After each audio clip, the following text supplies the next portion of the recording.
Okay, welcome everybody. My name is Take Podding. I work at Piano, that's the Dutch Expertise Center on Public Procurement, part of the Ministry of Economic Affairs. And as being Dutch, everybody works together with Rijkswaterstaat, so am I. Before I shall introduce the person of the presentation, Sally Atwood, I would like to tell you a few things about this session. The title of the session is Bumps in the Road, and that's not without reason. And so everybody is so enthusiastic about the circular economy, all the benefits of the circular economy. I sometimes get the impression that we're only a few steps away of a really fully functioning circular economy. But well, if we go back to the slides that Johan has just shown us, so here we have the nice model of the Ellen MacArthur Foundation. And again, this is the simplified theory thing, but this is all theory. And when it comes to reality, we're working, well, this is what the reality looks like. And I think this is the core of what we're going to do in this workshop. And one of the most important reasons that we are in this situation is that we're experimenting with circular procurement in a, well, let's say 95% linear context. So all stakeholders involved, market parties, but I think also your colleagues, all have their interests in this whole linear economy. And not only interest, but also their habits, and it's also a whole cultural thing. And I think this experimenting with circularity in a linear context is just one of the examples of an important bump of the road. Well, enough talking from me.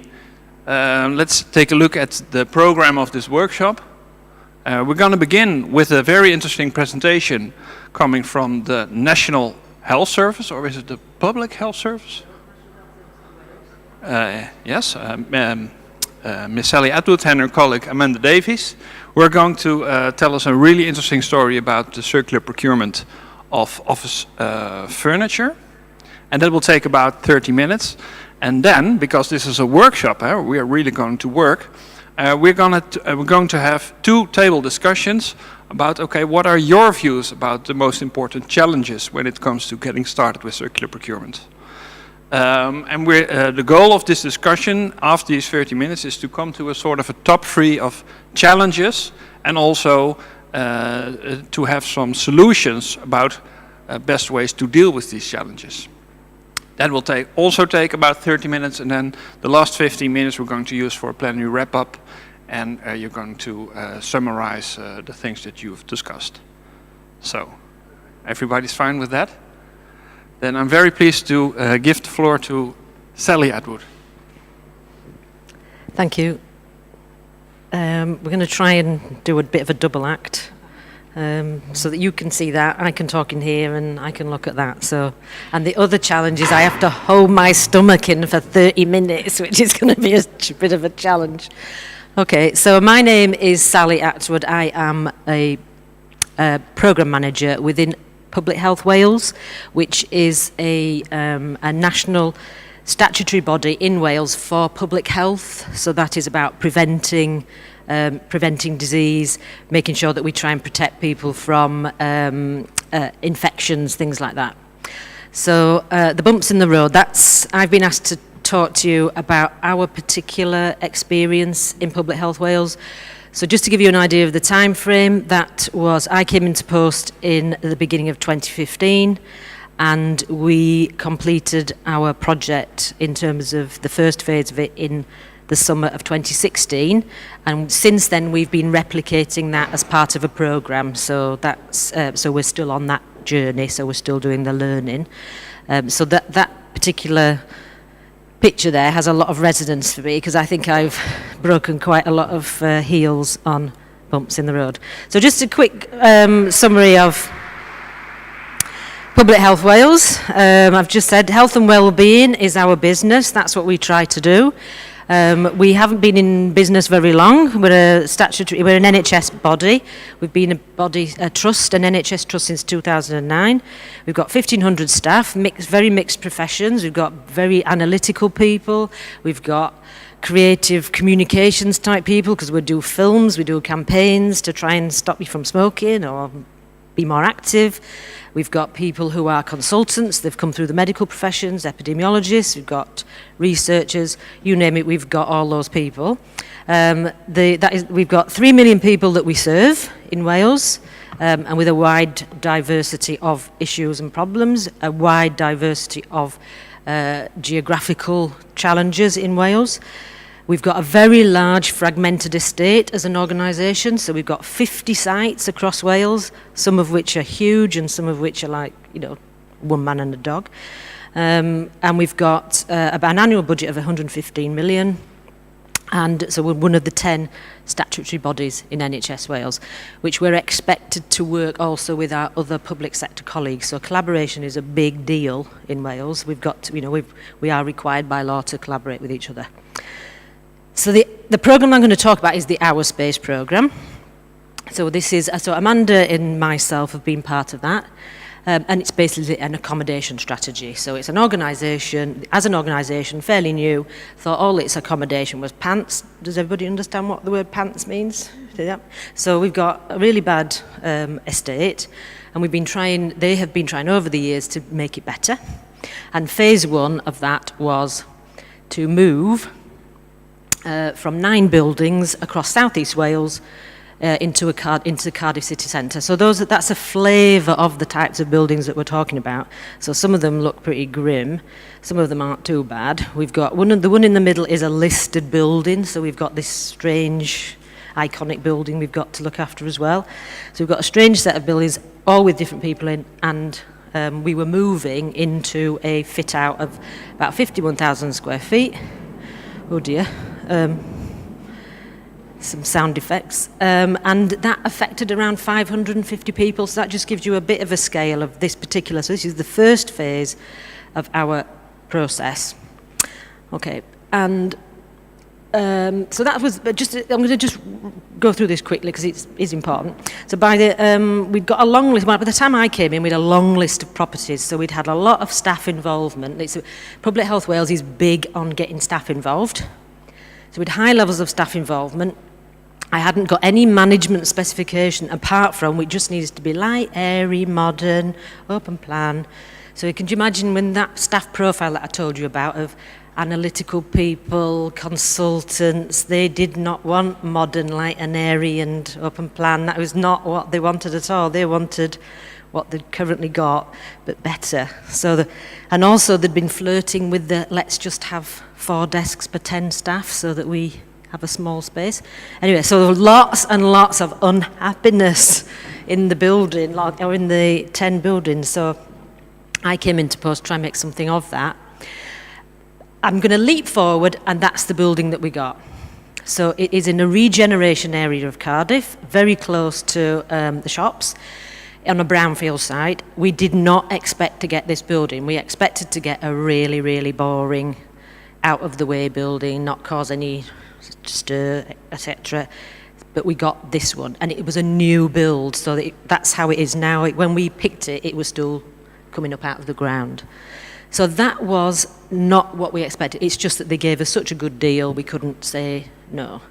So that changed the project in the sense it became a nightmare, because that is a picture of what was happening and to some extent still is happening in NHS Wales, which is our colleagues in the other 7 health boards have got accident and emergency departments with ambulances queuing up outside where they can't offload the patients. Those patients are in dire straits and they're still in those ambulances. So in the winter, that is what it's like in NHS Wales. So I'm leading you up to it's a bit of a long way into what the dilemma was. That's the dream that we were going into. But all our colleagues, there are 93,000 people working the NHS in Wales. That's their reality, which is awfulness. So there was a bit of a us and them. So for me, there was there was a political imperative to do something differently about the interior of the building. So I'd love to say that all I dreamt about was the circular economy and the opportunity to really do something about it, but I didn't have any idea about the circular economy, never heard of it. My reality was we had landed a building we didn't expect to get. I had to fit it out, and the idea that we would somehow be able to go through catalogues and say, yes, we'll have 2,000 of them and 2,000 them and 2,000 them, and all those, and the lorries that would be coming up to our building would be offloading new stuff. Not going to happen. My chief exec would be on the front page of the local newspaper saying, what the hell is going on in NHS Wales? They are wasting money, because they would just put those 2 pictures up, and my chief executive would lose a job. So that was my driver for thinking differently. So that's what I heard yesterday at the innovation procurement was, people have got to think differently, and that was my reason. There was a reason why I had to not do what we would normally do. That made me start to think about, what was the expectation? So the expectation is, go back to open plan. I had to buy about 2,500 items. So people were expecting that I would go to catalogues and do what I would normally do. I would use a framework contract. So some of this stuff, I'm not a procurement person. I'm a manager person. I'm not I'm probably not that bright. I'm quite hardworking. I'm quite old, but procurement is not my area. And so it's got a bit of a voodoo about it, and that's what's happened to managers. I don't know if that's the same where you come from, but managers have been de-skilled from some of this stuff. So I know nothing about finance, because finance people do that. I know nothing about human resources. Human resources people do that, and the same with procurement. So I've just got to try and solve problems. So my expectation is that somebody will solve those problems, and the people who are solving them said, you're going to use a framework because we've spent all this time in NHS Wales pulling these frameworks together, so you'll get the cheapest possible furniture. Okay? And we have a shared service arrangement in Wales, so we've got 10 statutory bodies, and their procurement is done by a one body that is separate from us. But I needed to think of something differently, and I wanted to do, well, why can't we reuse what we've already got? There is a bit of a story to that, which I won't bore you with, but it was really, how do I manage the expectations of a fantastic building having something quite stylish inside? And what I tried to do is I asked some really simple questions of myself, which is, why do I need to buy new? Why do we keep buying the stuff that we've got, which we don't love anymore, that people hate? So why is that? So one day I just went into a room and looked at it carefully. I got on the floor, I looked underneath it, I did all that sort of stuff, and I looked at it with different eyes, and it was about saying, actually, this stuff isn't that bad. We just don't love it. We just neglect it. So years on, nobody polishes it, nobody mends it, things are dropping off, the chairs are a bit minging. Do you know what minging is? I don't know if that's do you know what minging means? It's horrible. So everything's a bit awful. So we've fallen out of love with something, and I was trying to think of maybe there's something in that we need to do something about. But on the plus side, people actually like it. They're quite familiar with it. They like the space that it offers. Even the old-fashioned 80s, sort of curvy 80s desk thing, they actually quite like that. So there's something familiar about that. I had the problem about perceptions of excess, big deal for me. And we have in Wales the Wellbeing of Future Generations Act that came into force last year. So it was being talked about whilst I was preparing for this, but it came into force in 2016, and that makes it a statutory requirement to meet 10 wellbeing goals, one of which is about the physical environment and making sure that we do not compromise the future, the resources of the country for future generations. And that was I can use that. That is definitely one of the levers that I can use for thinking about reusing stuff. We have a very linear a process. I've learnt this, and I'm glad that Taka mentioned it earlier. So we have a very linear process, which is you have your problem, you decide what you want, you look through the catalogue, and then you say, I want 25 desks, I want this, that, and the other, and somebody goes off and gets it off in framework, and that's it. And you're left to your own devices about how you're going to get rid of the stuff that you've got. So it was all a bit depressing. We're bound by frameworks. I found it very difficult to articulate what I needed. That was one of the things that I've the observations of the process when I was trying to work out how do I explain to procurement people what I am trying to do, and they're sort of looking at me with their eyes glazing over, going, what is this woman, she's mad.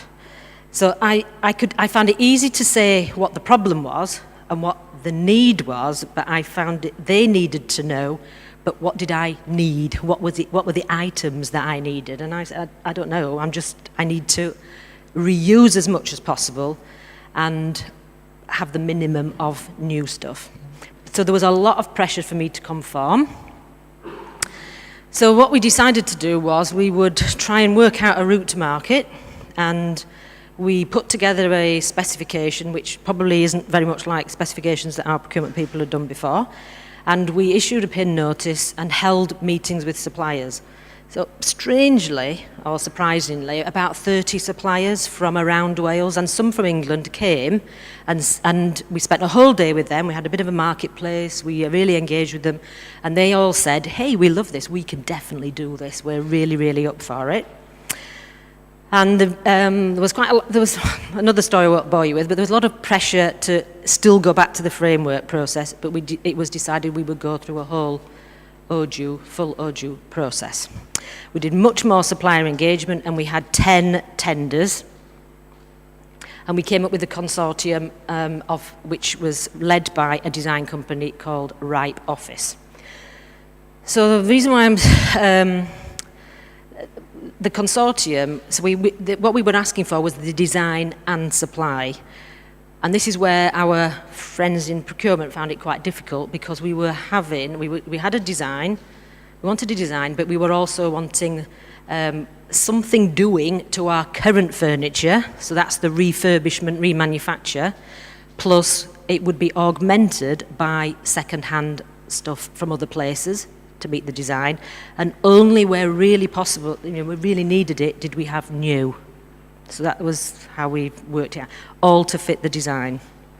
And that was met by Ripe Office, so they designed it all, and their business model is that the implementation and supply of that design is through social enterprise. So I don't know if you call them social enterprises, they're businesses that usually have social objectives. They usually employ people who have got barriers to work. So we didn't specify this in the contract, but they won it because of their design and how they were going to go about it. But also we had the community benefits of the people who were going to do the remanufacturing were people who were from social enterprise and had barriers to work. So that was a key point.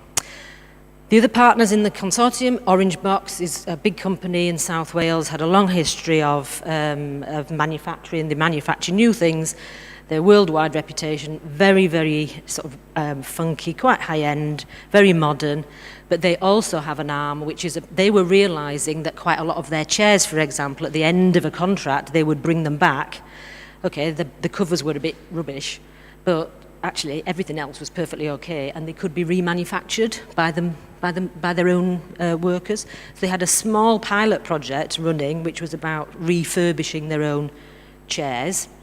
So that was a great interest to us. And also Greenstream is a social enterprise from one of the South Wales valleys, very, very small, very deprived area, and they provide new and recycled carpet tiles. So when you go to a big conference, not so much here, but when you go to a big carpeted conference, usually all the stuff in the corners is never used.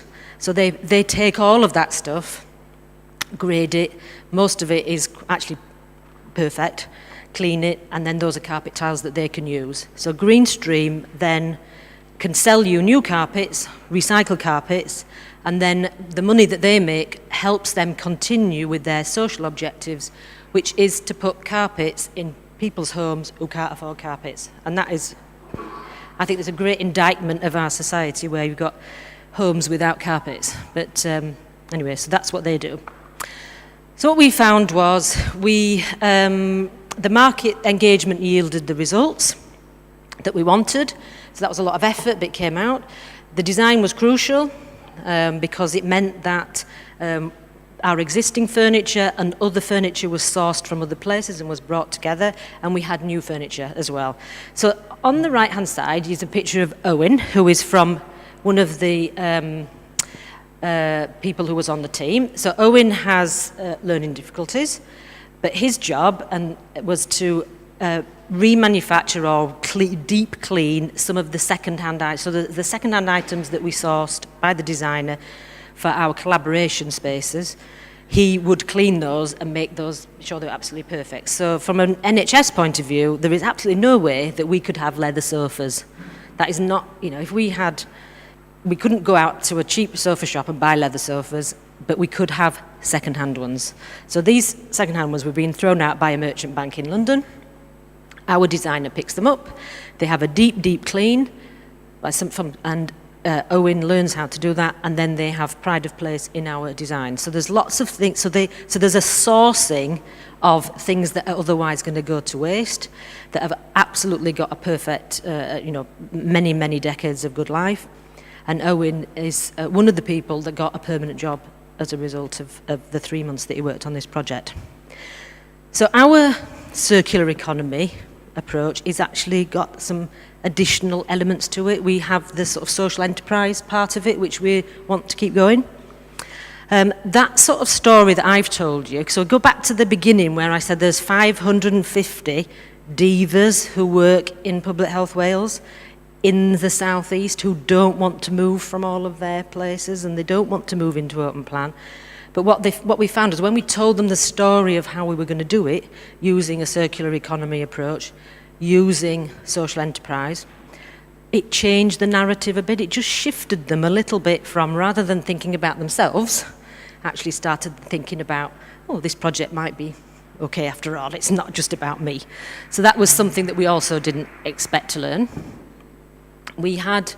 I can't bring you the exact cost savings because we're still working those through, but there were cost savings against, if we'd purchased the same things at the same quality, we would have certainly saved about at least 30%.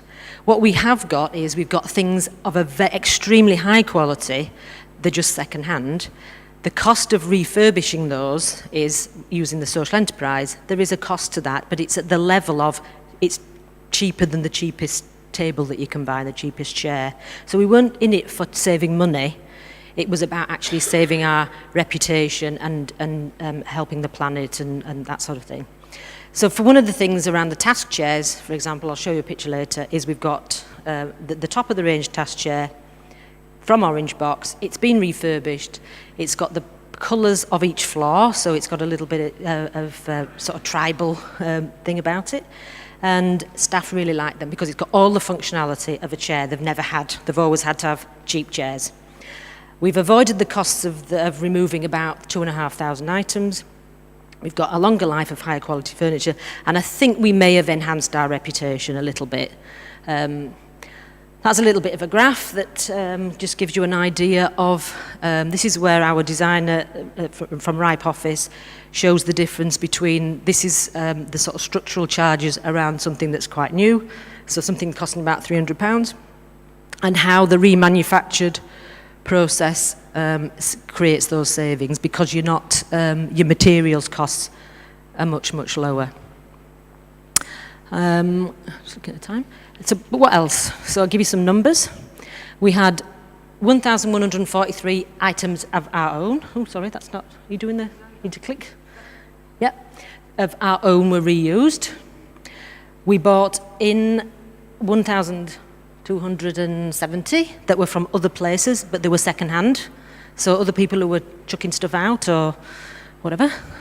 We used 670 square metres of reused carpet tiles, which is only about 12% of the whole thing. So it's only about 12% was reused carpet tiles, but all the meeting rooms have reused carpet tiles. The rest is new, but we got that through Greenstream. So Greenstream bought it and supplied it and then the surplus that they made helped them to do their work. 2,435 hours for 8 people with barriers to work, and we had 8 kitchens from a local company who they thought that was fab. You know, just 2 guys from one of the valleys who just couldn't get over it.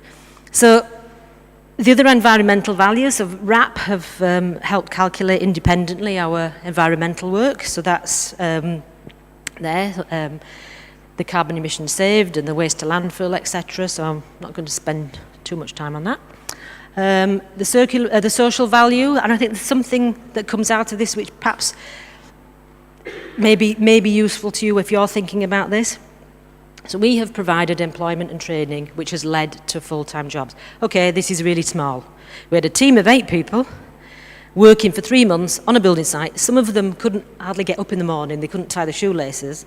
But after a couple of months on a building site, where you couldn't tell the difference between them and the other trades that were there.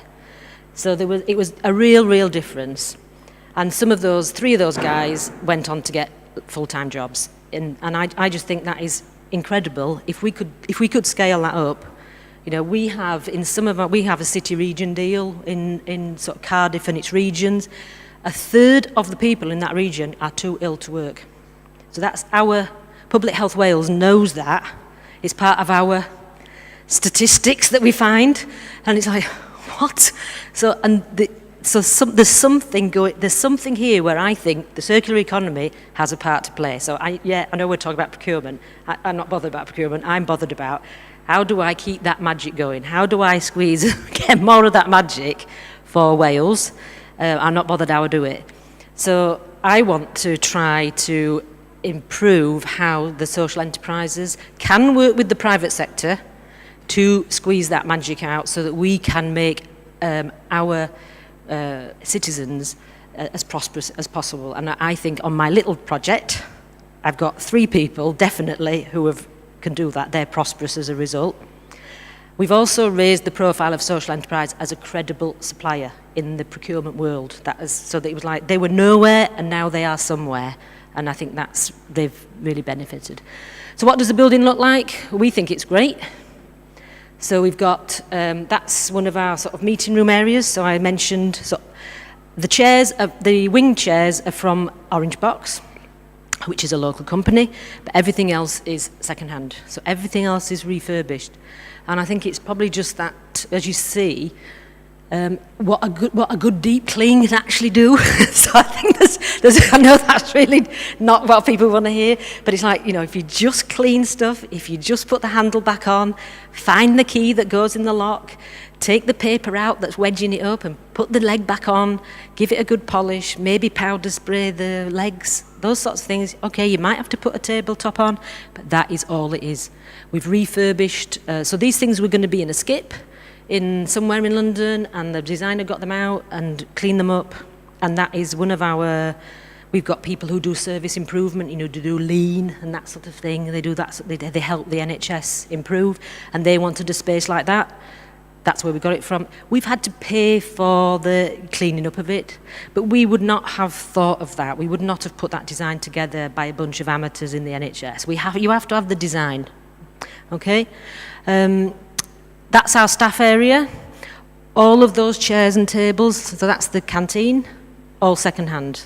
Tables, the legs, everything is second-hand. So it's all doable. The task chairs that I was telling you about, you can sort of see them from behind, but those are the ones on the yellow floor. And the chair in front of you, I think actually they were probably on the way out in some sort of skip or other. But we have about 50 of those, and the guys who were from the social enterprise recovered the seats. So, and they do that on the site, so it's not being brought in from somewhere else. It's a sort of just-in-time logistics. Very, very difficult. Got to get over yourselves about how you plan things. But that's what it is, and that's an image of the building from the atrium.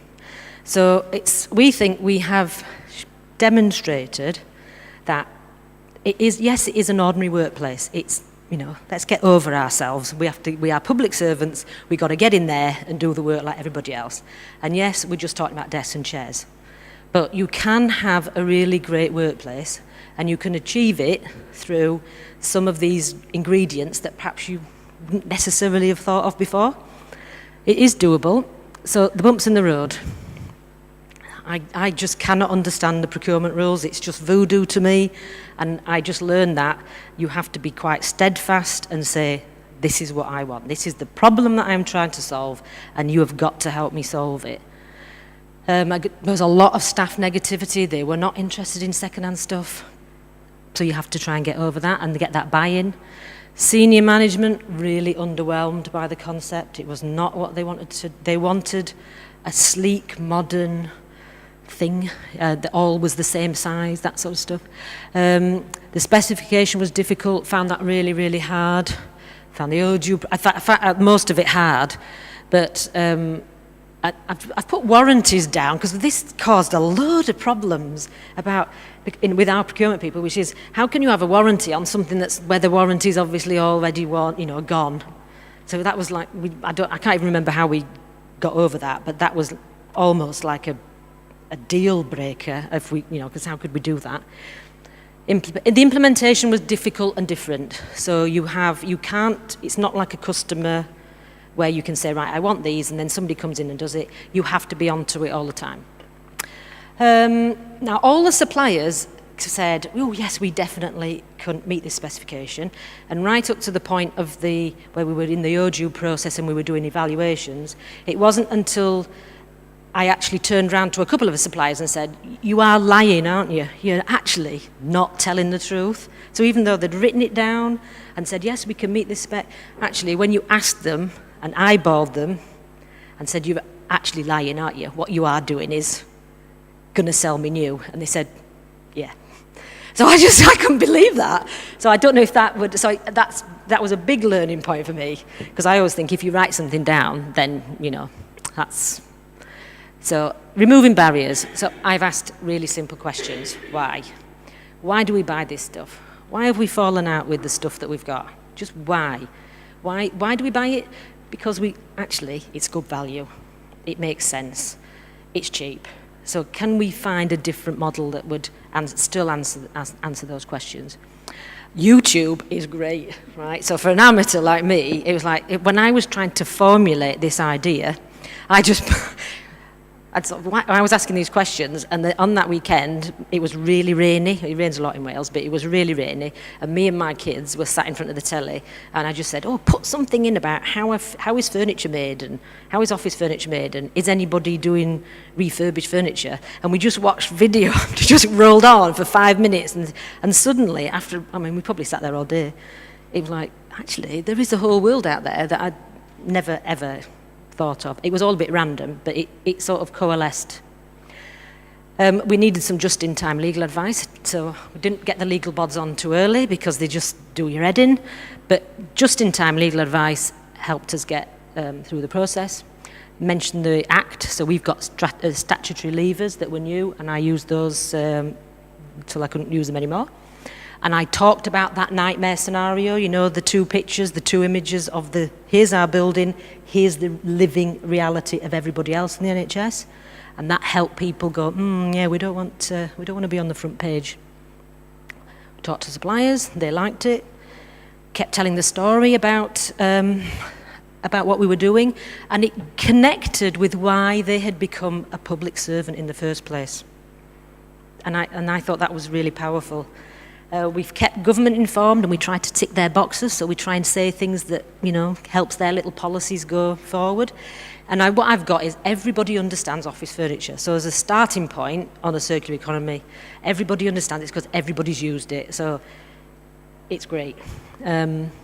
Reflections. A guy yesterday from some hospital said the need is the key, and being able to say the need, not what I need, but what's the need, actually is right.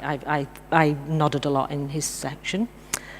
Managers like me, we need to get a grip. I don't know if does that make sense? We need to get over ourselves.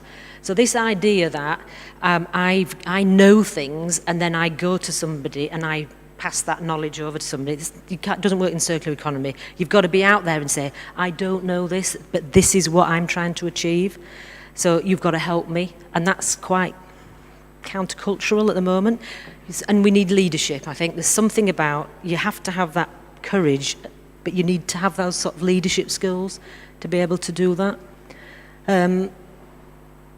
And the social enterprise part of this, I think if anything, yes, we want social enterprise to work with the private sector, but for us in Wales, this has really excited people about, so I'm calling it like a double circular economy. You get double value, and we're working now with Welsh Government to see if we can make this a little bit more embedded in how we go about things. I think it has the potential to fit with the wider policy of Welsh Government, because in Wales, government is very close to us. And it's something they can measure. It's the widgets thing. They can't measure health improvement. They can't measure, there's lots of things we can't measure, but this is one thing they can measure, so they quite like it. And we like awards. So we've won a few awards, and I've never won an award in my life, apart from swimming, and that was a long time ago. But awards, I have found, are good, because it means that there's external recognition of what we're doing, and that keeps us going, because we're trying to get that magic still, and try to get people enthused in our system, and it's very easy for that magic to disappear. So I found that awards just keep reigniting that and putting you back on the agenda, and it's like, okay. So we like awards for that reason. I've probably spent a lot more time than I should, but that's our story. Any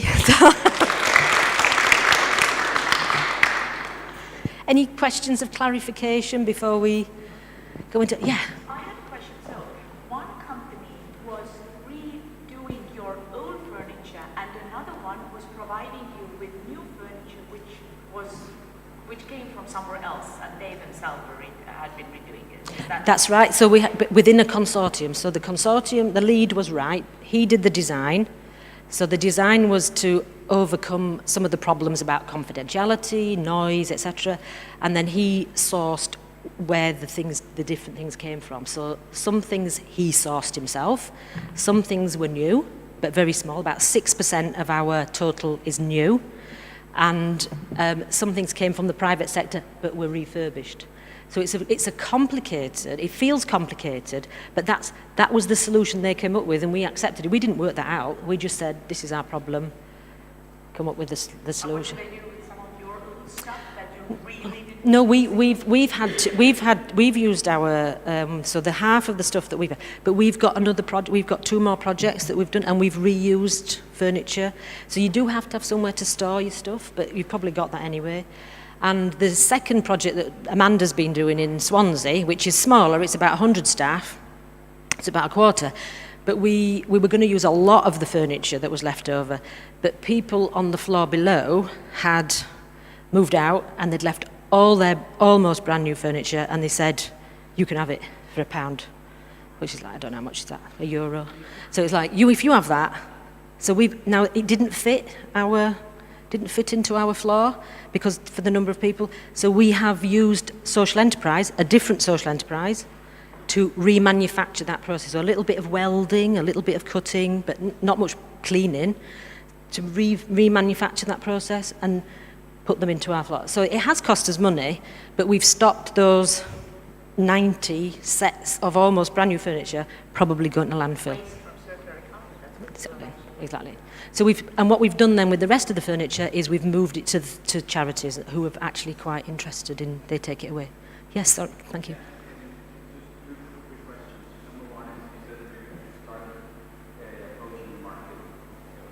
Yeah. Yeah.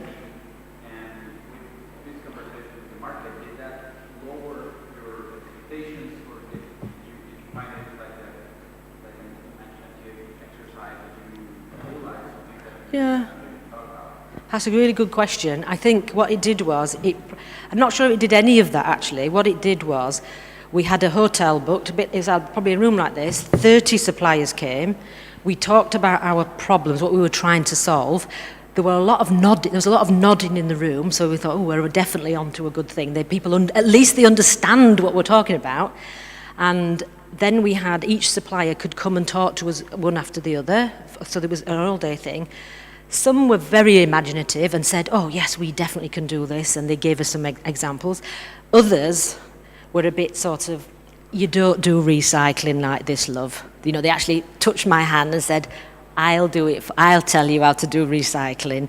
So there was, between those two extremes, there were people who did have ideas and people who just confidently thought, oh yes, we can do this. I think quite a few of them felt, ooh, is this a new trend? Is this something we need to watch? And so it was probably more confidence building that there was a market, that when we go to procurement, there will be people who will respond.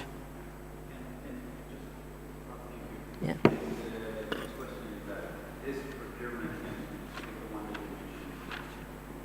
Mm. Yeah. What would you say that is required for when you step down? That procurement is happening? How can you institutionalize? I don't know. Yeah. I honestly don't know the answer to that. I mean, you know, I'd like to think that I'm so unique, you can't be replicated. I think that's rubbish. I think that but occasionally, I'm just a manager. I have always thought that I'm very compliant. I'm a bit loud, but I'm quite compliant and I follow the rules. And it was just, on this occasion, the factors aligned in such a way that the circumstances came together where I thought, I have to do the right thing. I can't just carry on doing what I'm doing. And I think that comes to a lot of managers, a lot of public servants have those moments where there's a line that you think, if I cross that, I am going a little bit over to the dark side, but, you know, and I just decided I'm going to try not to cross that line. This just did not feel right. I didn't know, but it just didn't feel right. So I think that is probably part of most public servants, actually. So it isn't about being a clone of people like me. It's about having that, it's about reigniting what's right. And that's why I think the circular economy thing, however you interpret it, has a lot of right in it. And it's about just making that sensible for people. And then most people then can understand it and then say, well, I could do that. So that's what I would say. We are happy people that we can see this wonderful example from best practice. But is there in the UK or in Europe, because I'm really new in this field, any digital platform where we can share best practices like that on circular economy? I don't know, probably, maybe Tanya, you would, yeah. There is a case, we have a case study, but I think your point is there a way of sharing, you know, like where everybody can put their best practice examples? And the, yeah?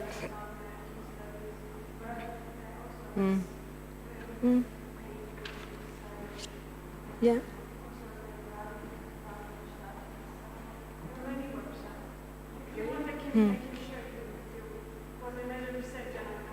It could be something that comes out as part of our discussions, couldn't it? How do we share this stuff? One procedural question. I think that everybody has a lot of questions. That's perfectly fine. We can decide to have a discussion like we do now, or we have to quit now and have to swap that discussion. It's equally, but what do you prefer? We have a little bit more than 15 minutes. Are there any more questions? Maybe we can make this one more day.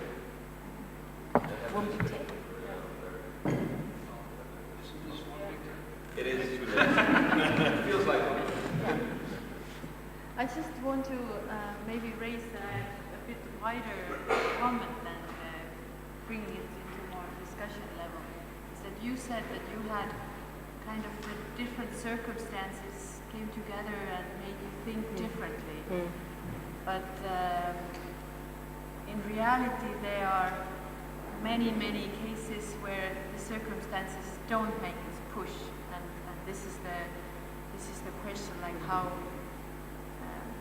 these people could, you know, what could make them think differently, or start acting Yeah. and try to find solutions? I'm saying it felt different to me because of my personal experiences.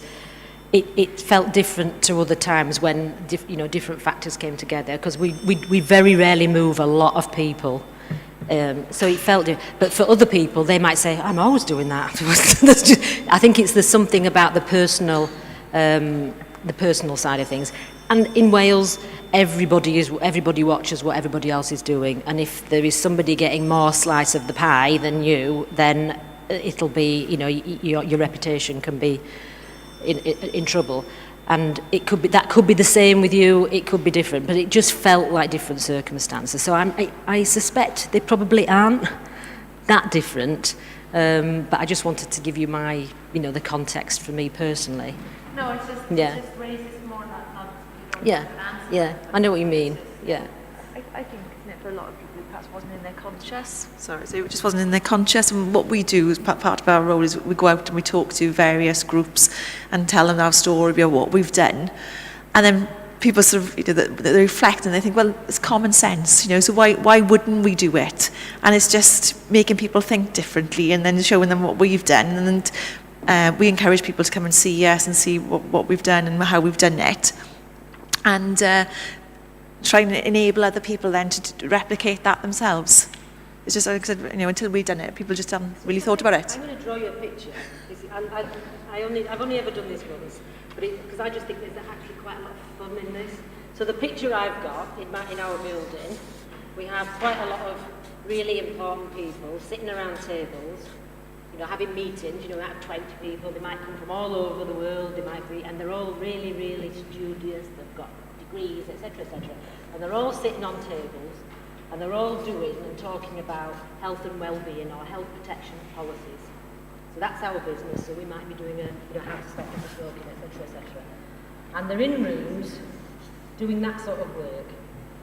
And so that's health and well-being.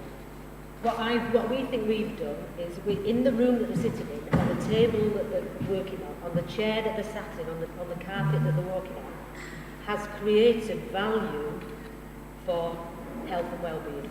So that's the circular bit, and that's so I'm sort of, in my head, I've tried to move away from circular economy to, we've actually, through this stuff that is hidden in plain sight, you are meeting your organisation's objectives.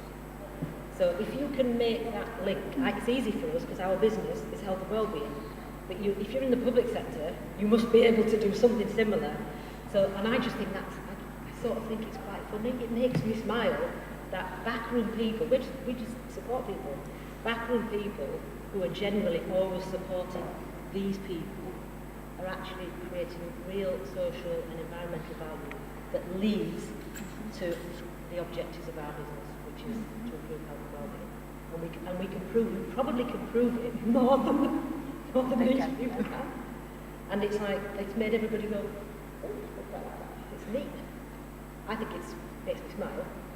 But people get that from the humble carpet tiles that you never walk on, tables that are 10, 20 years old, that sort of stuff. And you just think, we haven't squeezed the asset enough.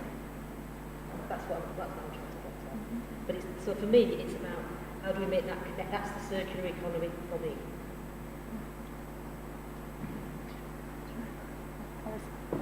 You can do that, because that's what's enabled me to do the next project, because people go, oh yeah, we want more of that. Can we have more of that? Yeah, in procurement language, in fact, this is strategic procurement. So it's linking the procurement objectives with objectives of the organization, for example. But the problem is that procurement professionals today are maybe not in a position to make strategic decisions. They are not on the strategic table. They are not present in the top management positions. So they are always in a supportive role. That is so right. And you are maybe in a role, a manager, and you can make decisions. You can link to strategic goals. So I think what's important here, and Mr. Shelley told Yes. it this morning as well, that maybe we are too much focusing on the role of a procurement professional, but a lot of other people in the organization also have to be trained and for example, the topic of circular procurement, sustainable procurement. I think that's absolutely right. So it's, for me, it's about managers, people who are in change management positions, and I happen to be in this particular one, have to get over ourselves, have to think differently about not always having to have the solution, that you have to be, I don't know, it's like being a bit naked. I'm sorry, don't have that image in your head, it's a bit awful. But not having the armour that we normally have, which is, well, I've decided, I would like you to give me 2,000 pedestals, and as if I've done all the work, because that's the way it works. And I had to not do that, and that's been quite hard. But, It's the only way of getting a real conversation with parties as well.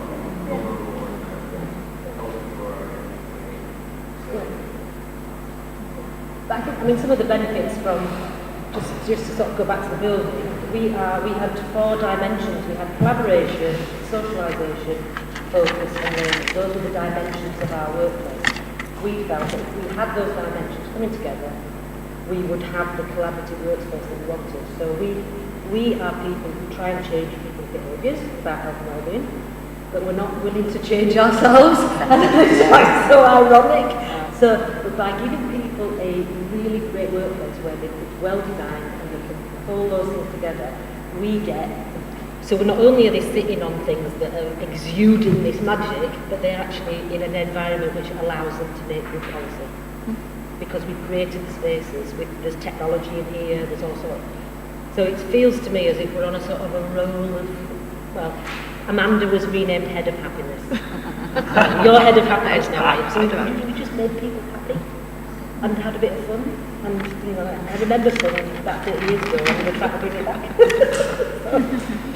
Anyway, other question? Like, you have when you get back to Wales, they told you. Yeah. So if with your knowledge and you get back to your job and they tell you, okay, as a reward, you can write a policy or a process, or you can actually have the decision-making power to do something in this regards of procurement. What would be the first thing that you would change or that you would propose? Well, I don't think killer questions. No more questions from you. I think I've already tried something. I'm trying something, which is I talk to people, as you can tell, I like talking. But I talk to people, and I've got this view that in Wales, if we look down at Wales in the whole of the public sector, so not just the NHS, but universities, local government, I think we've probably bought all the office furniture that we could ever need, and it's probably being stored. So we've actually, we're just doing things, we're getting new stuff at the margins and then moving things out slightly. So we think we've got everything we need. What if we had a system whereby we used private and social enterprise to have almost a closed system of reusing our furniture for the public sector? So it's stuff that the public has already bought and invested in. Instead of storing it at a great cost or putting it in landfill, why don't we reuse it but have an organised system using social enterprise, using the private sector? And it still means that there's new stuff, because the new things that we've bought are all the collaborative stuff. It's all the funky sofas. That's the new stuff we've brought. And I'm working with Welsh Government on that. So because we've won a few awards and we've talked about it, they have listened for the first time. And we're starting to work that through. Now, it might not work, but it could absolutely be something that we do. Because Welsh Government have already done something on paint, recycled paint, and they're doing something on textiles. So they've got a bit of an appetite. Maybe your governments have got the same. And because we keep winning awards, they keep talking to us. And because they can then talk to ministers about something. And it just keeps that pot boiling. And we're quite hopeful. Now, that's caused some problems for some people because they think we're going to cause problems for the local businesses. But we've done an analysis, and there are two big firms that are multinationals that make the most money out of Welsh NHS furniture. They're not local companies. It comes from Vietnam, and it comes over at great expense, and they eventually, lasts about 2 years, and then it goes into landfill. So it's not really benefit. So we're trying to cut that cycle. So that's the first thing that I have done, but I'm still on that journey. You didn't mention it as a barrier, but did you notice that there was an issue around refurbished and remanufactured furniture, which is not meeting the demands of the newest norms and regulations? Was that an issue internally, or no one? It seemed to be an issue. We managed to, I think, the designer, Dr. Greg Lavery, he's really, he's into sort of sustainable, the sort of sustainable development, and I think he just put up a really good case. So if you ever need to see that, I can send you all of that stuff of how he made a really good case to the panel around why, yes, it doesn't have that piece of paper which says it meets all the requirements because it's something that may be 20 years old, but he'd gone into quite a lot of the background because he's come across that in many other projects that he's done, and it was accepted. And I can share that with anybody if they want to see it, but it was a bit of a barrier. It was something that was very difficult for our procurement people to get over because you have like 50 pages of health and safety at the back. And this was like, well, it doesn't. What do we do with it? So, but there is a solution, and we're quite content because these things were things that we were already using. So it's like, it's all about risk, isn't it? So we were already taking the risk. So it is about thinking differently. Any other questions? I'm conscious that we have not answered the purpose of the workshop, TAC. So, and we. We have the droid, yes. Yes. So you're all very, very welcome to come to Wales. And I've seen all your faces now, so I will recognise you. We've got somewhere, we have got some postcards of the... So we've just found that people quite like having a picture of what we've done, and because if you need to explain it to somebody, if you've got a picture, it just seems to work well. So we've had those. So if you'd like one, please take one. But you are more than welcome to come and talk to us, or we can Skype you, or whatever it is. Just come over and we could share. No problem at all. It's a bit more time if anybody wants to. I have a question. You mentioned that some of you were asking, especially the suppliers, about are you really going to refurbish and remanufacture my furniture? And at the end, they admitted that they I know. new stuff. What was the next step to get them in the right way? I'm not sure they did. So if I just go back, this was at the stage where we had 10 tenders, and 2 of them dropped out in the very early stage because on the first round they just didn't answer the questions properly. So we had 8 suppliers who felt that they could meet the requirements of the tender. We went through the sort of evaluation process, the bit you do on paper with a big evaluation panel, and they got through all of that. So I'm quite mystified that we got to that position where we felt, and because the winning tender, it wasn't at the top in that phase. So people were saying in writing, oh, we can do this, we can do that. And then when we got to the time when they came and demonstrated their products, so they had about, a morning, they would come in, there'd be like 2 in the morning, and they would come in and bring to life their design. It became obvious it wasn't the same as what we wanted. It was something, what they'd written and what they were demonstrating weren't the same. And I think it was just a bit embarrassing for them. But so for some of them, they didn't get it. They never got it. They just thought they read what they wanted to read and wrote what they wanted to write and just hoped that we'd go, yeah, there we are. and that was it. And I found that amazing. I just couldn't believe it. So I don't think they've ever really, I think some understood. We had one challenge, if I had to say that. A company afterwards challenged, but it was actually quite a nice experience actually, because they said they just wanted to know why they hadn't won it. And the chief exec and somebody came to talk to us, and I was like, oh my God, what's going to happen? And they just said, we want to understand what this is all about. What is this circular economy? And I said, it would have been helpful if you'd read the spec properly. And I had to point it out, and they said, oh yeah. and actually we've done business with them subsequently, and they're really interested in how can they develop their business using this model. So I think it was really great learning. I thought, fair play, you know, they had come, you know, in Wales we say, chwarae teg, fair play, chwarae teg, they've taken the time to come and find out. And I thought, oh, that's pretty, but I think the others, no, I think they're probably at this moment writing responses to specifications in exactly the same way that they've done, and you know, that's it. So that was bizarre. Have you got the idea that best circular afval is something? Yes, yeah. Yes, by a mile in the end. But it just took. It had to be brought to life.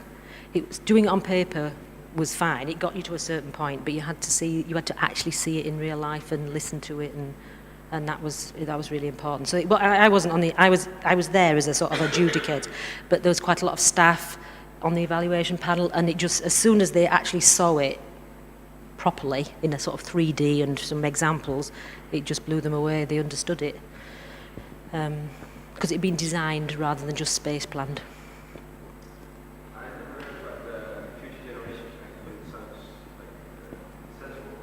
Yeah. Was that, you mentioned that it was helpful. Very. Was it internally helpful? Was it externally helpful in defining the circular economy? It doesn't say anything about the circular economy. It just says we've got 10 goals. I wish I could actually remember what they are, because then I would look really professional and on message. But I don't. But what we have to do is there are 10 goals, and there's things like about being healthy. There's things around looking after our environment. There's things about culture, and then there are 5 ways of working. So that is looking to the long term, collaboration, those sorts of things. And all public bodies are now required to work in this way, and we have to account for ourselves. And we've just written, you know, that our organisation has just written something the first year, because it's only been in a year. And I've stood up on a platform with the Future Generations Commissioner, Sophie Howe, and so I was like a godsend to her last year, because we'd been doing this and she's out there trying to persuade people to do it, and then here is a project that's actually come about that was an example of exactly what she's trying to say. So it helped me. It's mutually helpful to those sort of things. I'm sure, I don't know if you've got that sort of legislation. I think people say that they were quite envious of Wales. So I suspect that in this regard, you might have similar stuff coming along, and in which case, grab it. What did you write in the technical specification? What were you asking for? Was it recycled or was it circular economy? What did you say? What were the keywords? I tell you what, I tell you, it's interesting. We were talking about this at breakfast. It seemed really, really long, and it was a bit like my presentation. It's sort of long before it gets to the point, and it was because it was like this is what we're trying to achieve, which is that we're trying to achieve this environment, a collaborative workspace. It has these 4 dimensions. It needs to be able to offer privacy, acoustic privacy, areas of confidentiality, so we sort of specified it like that. And then we said, and we want to be able to do that through the reuse of our own. So the actual bit that was important was probably about half a page. That's what they didn't read. That's the bit they didn't read. And then we talked about the Future Generations Act, and we said, all of these things are important. We'd done the inventory, so we photographed every piece of equipment that we had, and we'd done our quality assessment. And it was up to them to determine how much of that they would use. And so it's a tricky. But it was strong enough to eliminate those who didn't meet that, or were Yeah, proposing all yeah, the new ones yeah, from yeah, the it was. procurement. And that was what our procurement professionals were really bothered about, was there a market, and would there be anybody who actually responded? So their big issue was, so when there were 10 things came through, it was like, oh, because otherwise we didn't. Sued you. And nobody sued us either. No. Yes. Could you move to the mic? So I was interested in having more details around the consultation process. So you mentioned you consulted 30 different suppliers. How did you organize this? Did you actually send an open invitation widely to the potential participants? Did you carefully select them? Did you try to respect certain rules of transparency? For instance, did you communicate on the results afterwards? Yeah, I think it's a very important stage that we are not focusing enough time and attention on. So, really interested in having more details. I'll try and answer that. I mean, our procurement colleagues would probably give you a much better answer, but we organised. We put a PIN notice. Is that right? A PIN notice went out to. Does that make sense? Anyway, there was something went out to all the known suppliers and anybody else that we knew. So there were sort of the usual suspects, plus anybody, which was basically saying we're going to hold an event in the centre of Cardiff, which is actually opposite our building, in a hotel, and we invited. So I think we gave people about 3 weeks' notice of that, made it clear what it was about. Excuse me. And we had presentations, and they had the whole day. Then we had, so those who were interested further received a copy of the specification once we had decided what route to market we were going to take. So because some of those people in that room were on framework contracts, so they were saying, well, why aren't you using a framework contract? So we were deciding on the route to market, and once that was made clear afterwards, so the outcome was communicated to people, so that we could then say, and the way we are going to take this forward is through a full OJEU process. And then we had 2 more supplier days where they could come and ask. So because we were putting people on different floors, so we have 4 floors in the building, and different functions are on different floors. We had staff representatives from each floor who could then talk about what their functional requirements were. So bring the specification to life in terms of the functional things, and each of the suppliers that was interested came to that and asked those questions. So they had to do 4 floors. They were a bit surprised about that, but they got a lot out of it, and our staff got a lot out of it. And I think we had about 21 suppliers came. So it was slightly reducing, and then they applied through the e-portal, the tendering process, and that's how we did it. So, and they felt, with the feedback we got, was that was quite unusual, and they really welcomed it, because normally it's just done through the electronic processes. So they really appreciated that. Okay, I think that's it for. That's been what a great group. Oh, thank you.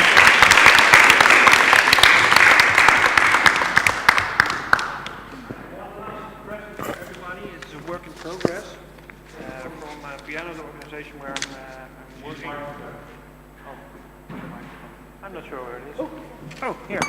It's called the Roadmap for Circular Procurement, and it gives a first overview of all the aspects that are in place when you want to organize sort of a perfect circular procurement process. And again, this is all theory. In practice, it will go on a total different way, but for instance, the importance of management support and internal support is something that is very clear in here. So that's for everybody, and again, thank you very much, and enjoy the rest of the Congress today.